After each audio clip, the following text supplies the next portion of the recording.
বিসমিল্লাহির রহমানির রহিম। আমি মোহাম্মদ মামুনুর রশিদ খোকন, সভাপতি বাংলাদেশ বেসরকারি প্রাথমিক শিক্ষক সমিতি।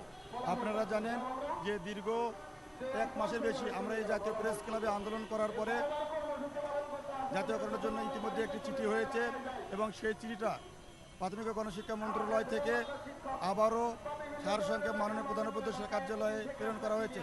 আমাদের এই মুহূর্তে মাননীয় প্রধান উপদেষ্টার কার্যালয় থেকে একটি চিঠির লক্ষ্যে আমরা আজকে 3 দিনের মধ্যে এই জাতীয় প্রেস ক্লাবে অবস্থান নিয়েছি। আমরা চাই যে বৈষম্যর কারণে আজকে বাংলাদেশে মাননীয় প্রধান উপদেষ্টা প্রফেসর ডক্টর ইউনূস স্যার রাষ্ট্র ক্ষমতা আছেন। আমরা চাই যে আবু সাঈদ বৈষম্য নিরসনের জন্য তার জীবন উৎসর্গ করেছেন।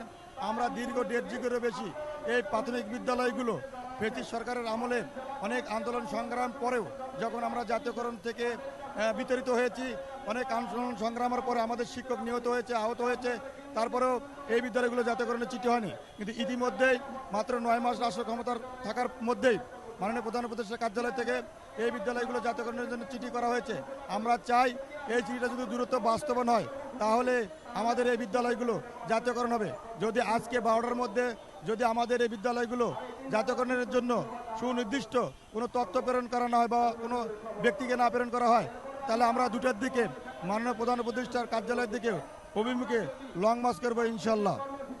এবং যতক্ষণ পর্যন্ত আমাদের দাবি বাস্তবায়ন না হবে ততক্ষণ পর্যন্ত আমরা এই কর্মসূচি চালিয়ে যাব। ধন্যবাদ।